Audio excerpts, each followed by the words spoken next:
बिहार विधानसभा चुनाव 2025 के नतीजों ने एक बार फिर साबित कर दिया कि यहां की राजनीति जाति की धुरी पर ही घूमती है।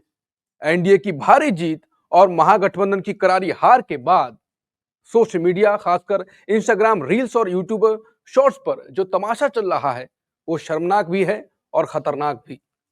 बावन सरकार, यादवों का घमंड टूटेगा, पत्तल उठावे भूमिहार के बारात में, ऐसे गानों से राजपूत, ब्राह्मण, युवा जंगी नारे लगा रहे हैं। ऐसे गाने भी गाए जा रहे हैं जिसमें कहा जा रहा है कि बावन की सरकार है, कट्टा सटाकर घर से उठा लिया जाएगा। गालियां भी दी जा रही हैं। दूसरी तरफ यादव रीलर्स जवाबी हमला भी बोल रहे हैं।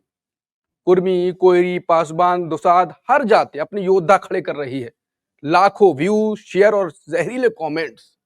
ये मनोरंजन नहीं, नफरत का जहर दिखता है। ये वही बिहार है जहां 1990 के दशक में जातीय नरसंहार हुए थे। तो सवाल यही उठ रहा है कि क्या हम फिर उसी अंधेरे कुएं में कूदना चाहते हैं?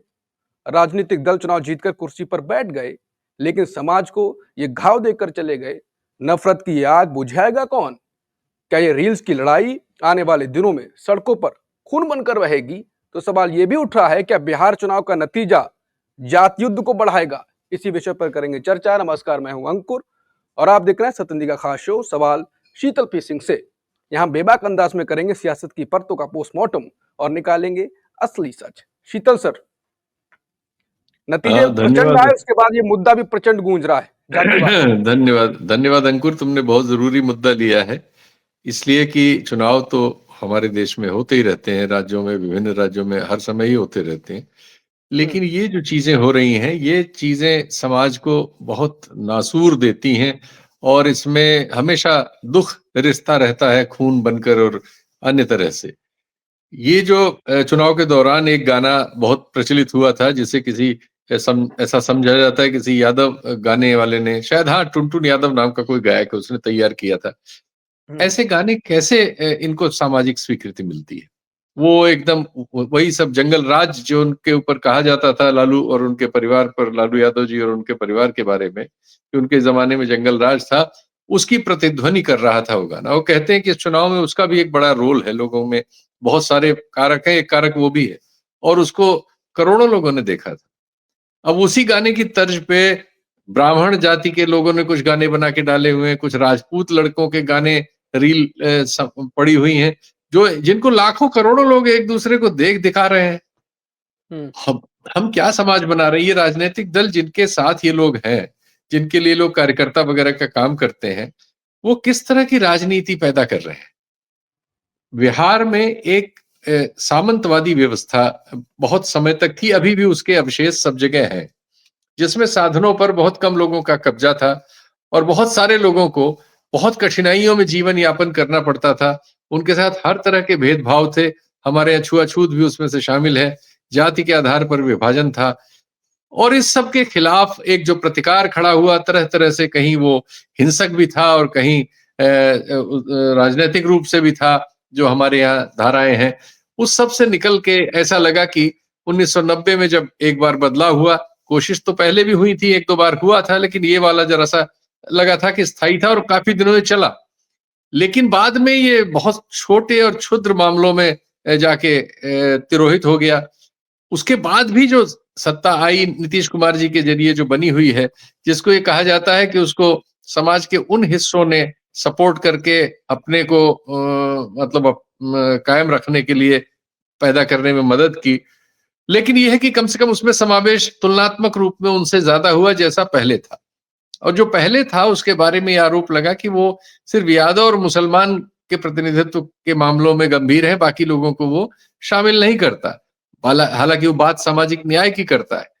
अब इस बार क्या हो रहा है कि जैसे ही नतीजे आए हैं, इन नतीजों में निश्चित तौर पर सवर्ण जातियों का, जिनको सामंतवाद का आप कह सकते हैं कि प्रतीक माना जाता है, सामंतवादी सोच विचार जो है, साधनों पर उनके कब्जे को लेकर और उनकी विचार को लेकर और जाति वगैरह की प्रथा को स्थापित रखने को लेकर, छुआछूत वगैरह को लेकर, उनके बारे में जो समाज में और जो हमारे लिखन पढ़न में जो कुछ है, उसके आधार पर ये माना जाता था कि वो, चूंकि उनकी संख्या बहुत कम है, अभी तो जाति जनगणना जैसी एक कोशिश हुई थी, उसमें पता लगा कि वो संख्या अगर मुस्लिम सवर्ण हिस्से को निकाल दिया जाए तो 12-13% ही रहती है। लेकिन जो उनकी सीट्स आई हैं, उनको लेके अब तरह-तरह के दावे सोशल मीडिया पे भर गए हैं। हालांकि उसमें एक्चुअल सीट्स को जानना जरूरी है।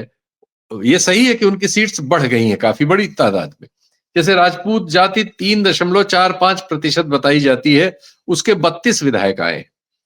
लेकिन जिन लोगों की सबसे ज्यादा बढ़ी है, उस पर बात कम हो रही है। ये मैं उस पर बाद में आता हूं, पहले सवर्ण जातियों का बता दूं। वैश्य जो बनिया जाति है, वो कहा जाता है कि जो बीजेपी है उसका कोर जो बेस है वो बनिया और ब्राह्मण होता है। तो बनिया जाति जो है वो 2.31% है और उसके 26 विधायक हैं। भूमिहार वहां की एक बहुत प्रमुख जाति है और जो वहां के सामाजिक अंतर्विरोध में इसका बहुत आमना सामना यादव समाज से होता है। इस चुनाव में भी एक जो हिंसा हुई, जिसकी बड़ी चर्चा हुई मोकामा में, उसमें एक यादव समाज के व्यक्ति की हत्या हुई और जिन लोगों पर आरोप लगे वो भूमिहार समाज के लोग थे, विधायक समेत, जो फिर जीत गए हैं। तो उनकी संख्या 2.87 है और उनके 23 विधायक हैं। ब्राह्मणों की संख्या 3.66% है और उनके 14 विधायक हैं। अब किनके और बढ़े, ज्यादा बढ़े हैं कुर्मी और कोयरी समाज के, जो नीतीश कुमार के दोनों आधारभूत वो माने जाते हैं। कुर्मी समाज के 2.87% उसकी कुल आबादी है और उसमें 25 विधायक आए हैं। और कोयरी समाज में 4.21% आबादी है और 23 विधायक आए हैं। और यादव समाज, जो वहां बहुत बड़ी संख्या में विधायक जिसके आया करते थे, और एक जमाने में लालू जी के कार्यकाल में वो बताते हैं 80 से ज्यादा विधायक उनके थे, यानी 243 में से आप समझिए 80, बहुत, तब खैर झारखंड भी उसमें ही था, वो एक वजह हो सकती है उतनी बड़ी संख्या की। लेकिन वो काफी तुलनात्मक रूप में घटे, लेकिन ऐसा नहीं कि वो गायब हो गए। उनकी 14% आबादी है, 14 दशमलव कुछ, और 28 विधायक उनके हैं, लेकिन काफी रिड्यूस हुए हैं क्योंकि पिछली बार 50 से ज्यादा विधायक उनके थे। लेकिन जो सबसे ज्यादा जिनका आप कह सकते हैं हकमारी होती है, वो तबके हैं ईबीसी के और दलित आदिवासियों के। उसमें अगर उनको रिजर्वेशन ना हो, जो दलितों को तो है, तो उनका कोई हिस्सा ही नहीं आएगा। उनको कहीं कोई, उनको विनेबिलिटी का जो आधार मान लिया जाता है, तो उनको कोई देगा ही नहीं। यहां तक कि जो पासवान समाज की पार्टी है, वो अपनी जाति के अपने जाति के लोगों को ही अपने ही यहाँ उतना प्रतिनिधित्व नहीं देती जितना उसका आबादी में हिस्सा है। दलितों में सबसे बड़ी आबादी एक समूह के रूप में उसकी है लगभग, लेकिन वो उतना बड़ा हिस्सा उनको देती हुई आंकड़ों में नहीं मिलती। ये वहां का एक कंट्रास्ट है बिहार का, जो उनके समाज में दुर्भाग्यपूर्ण यह है कि उनकी जो राजनीति है, चूंकि इन सवालों को एड्रेस नहीं कर रही। और जैसा प्रधानमंत्री जी ने एक सभा में कहा था कि अब तो बिहार में हमने नेट सस्ता कर दिया, तो लोग रील बना के भी कमाई कर ले रहे हैं, लेकिन प्रधानमंत्री जी ने उसका विवेचन नहीं किया। सच्चाई यह है कि ये जो रील बनाने वाली पीढ़ी है, इस पीढ़ी का बहुमत हिस्सा सेक्स और हिंसा पर आधारित है। आप कंटेंट नहीं देख रहे हैं कि वो क्या कंटेंट बना रहे हैं। वो कंटेंट इस समाज को पाताल में लेके चली जाएगी भाई, बर्बाद कर दे रही है वो कंटेंट। उसमें कोई वैज्ञानिक चेतना नहीं है, उसमें कोई नॉलेज नहीं है, उसमें सिर्फ ये गुंडागर्दी है, बदमाशी को सेलिब्रेट किया जा रहा है, अपराध को उसमें सेलिब्रेट किया जा रहा है, और सेक्स और पोर्न उसका आधार है। कोई भी समाज इसको सेलिब्रेट कैसे कर सकता है? यहां पर प्रधानमंत्री जी ने बहुत ही लापरवाही का परिचय दिया कि उन्होंने इसको अपना, एक रैली में गाना भी गाया था, एक गाना भी गाया था। वो गाना वही है जो टुनटुन यादव ने गा दिया था चुनाव से पहले, और उसमें वही गुंडागर्दी है। उसमें वो कह रहे हैं कि भैया की सरकार आ जाएगी तो हम कट्टा लगा के उठा ले जाएंगे।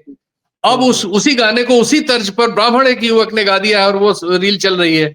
हम लोग कॉपीराइट और दूसरे कारणों से उसको नहीं दिखाना चाहते, और वैसे भी नहीं दिखाना चाहते, लेकिन वो इतना प्रचलित है कि हमारे रोकने से नहीं रुकने वाला है। वो करोड़ों में जा चुके हैं ये सब गाने, यही सब गाने जा रहे हैं। ऐसे गाने जो स्त्रियों को का मान मर्दन करते हैं, सिर्फ आप कहें स्त्री विरोधी जो सेक्सुअलिटी है उसका बढ़ावा करते हैं, और वो उसमें बलात्कार और स्त्रियों के विरुद्ध हिंसा, यौनिक हिंसा जो है, जो उसकी वकालत करते हैं, और जिसमें गुंडागर्दी तो पूरी तरह से शामिल ही है। और अराजक बनाना और यौनिक अराजक बनाना। इसीलिए आप देख रहे हैं कि स्त्रियों के विरुद्ध तमाम तरह की हिंसा के मामले लगातार बढ़ रहे हैं, क्योंकि हम बना ही ऐसा रहे हैं, हम समाज को ऐसा बना रहे हैं। ये दुर्भाग्यपूर्ण है कि इस हल्ला गुल्ले में जो चुनाव के दौरान हुआ, कौन जीता कौन हारा, लेकिन समाज तो लगातार हार रहा है। ये संख्याओं पर बहस होती रहेगी, ठीक है, इसमें बिल्कुल नजर आता है कि सामंतवादी प्रभुत्व वाली जो जातियां थी उनकी संख्या एकाएक बढ़ी है, लेकिन हम ये भी देख रहे हैं कि जो दूसरे लोग सामाजिक न्याय करने आ रहे थे, वो अपने परिवार का ही न्याय करते करते उन्होंने सामाजिक न्याय की लड़ाई को नेपथ्य में पहुंचा दिया। उसके लिए वो कम जिम्मेदार नहीं है। आज सबसे ज्यादा चर्चा उनके पारिवारिक झगड़े की हो रही है। इस समय जब राजनीतिक मामलों पर विवेचना होती, उसकी जगह पारिवारिक झगड़े पर सब जगह, और जाहिर है कि जो मीडिया उनको शिकार करता है उसके लिए तो इससे बढ़िया चारा क्या हो सकता है। इसलिए सारे हम प्रचलित मीडिया में, टीवी चैनलों पर आजकल सिर्फ उनके परिवार के जो चिथड़े उड़ रहे हैं उसको भटकते हुए देख रहे हैं। कोई बेटी का बयान ले रहा है, कोई एक लड़के का बयान ले रहा है, कोई उनके साले का बयान ले रहा है, कोई फलाना, यही सब हो रहा है। लेकिन ये जो गंभीर चीज जो तुमने उठाई है, बिल्कुल जरूरी है कि समाज में बाकी नौजवान क्या कर रहे हैं, जो बेरोजगारी के मारे हुए हैं और अशिक्षा के मारे हुए हैं, कुशिक्षा के मारे हुए हैं, जिनके पास कुछ नहीं है, जो पलायन के शिकार हैं, वो बैठ के ऐसी रील बना रहे हैं जिंदा रहने के लिए, जो समाज को जहर से भर दे रही है। पहले ही सांप्रदायिकता के जहर में डूबा हुआ हमारा समाज एक और नए जहर के कुएं में धीरे धीरे नहीं बल्कि बहुत तेजी से घुसता चला जा रहा है, जहां से वापसी की कोई संभावना नहीं बचेगी। बहुत संक्षिप्त जवाब। तो फिर नया जंगल राज आने वाला है अगर ये चलता रहा ऐसा तो? नहीं, ये जंगल राज एक परिकल्पना है। जंगल राज तो वहां हमेशा है। जिस समाज में इतनी गरीबी रहेगी, इतनी बेबसी रहेगी, सामंतवाद रहेगा, जंगल राज कौन था? आज भी वहां के जो सबसे बड़े माफिया है वो कौन है? वो कोई पिछड़ी जाति और दलित कोई वहां का थोड़ी सबसे बड़ा माफिया है। आप मोकामा के जिस माफिया पर अभी केस हुआ, जो जेल में जाके भी जीत गया है, किस समाज से आता है? उसके खिलाफ जो दूसरा माफिया लड़ रहा था वो किस समाज से आता है? जो 10-12 बड़े नाम हैं वो किस समाज से आते हैं? एक दो मुस्लिम या एक दो किसी बैकवर्ड का नाम लेके और उसको जंगल राज कह देने से आप इस समस्या का हल नहीं कर सकते।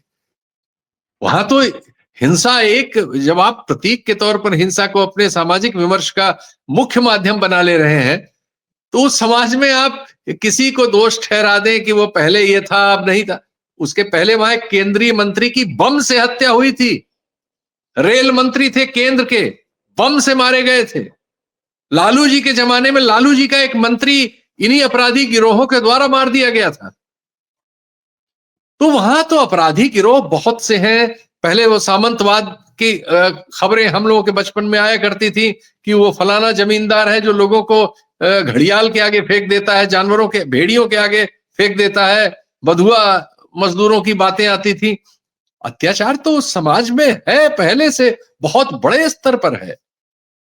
तो हम किसी एक काल को उस पर निहित करें, ये चालाकी है हमारी, और हमारी नहीं, ये समाज में जो जाति के आधार पर बटा हुआ विमर्श है, ये उसकी चालाकी है। कोई वहां अपराध में कोई ऐसी उल्लेखनीय प्रगति नहीं हो गई है।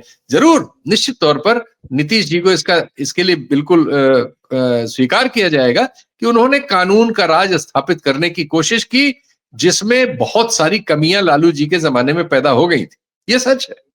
लेकिन इतना ही, इससे अतिरिक्त जो है वो एक मतलब आप कहें कि परसेप्शन बनाने का राजनीतिक परसेप्शन। जी बिल्कुल। तो रील से बनाया गया जो नैरेटिव है, जैसे जो आग लगाई जा रही है, खतरनाक है। अब वो रियल लाइफ में और ज्यादा खतरनाक साबित ना हो जाए, लेकिन बिहार की राजनीति पर शीतल जी की नजर बरकरार रहेगी। जो भी ऐसी रील्स हैं, इसके खामियाजा का भुगतना पड़ेगा। जो भी होगा हम आपके सामने लाते रहेंगे। तब तक के लिए नमस्कार।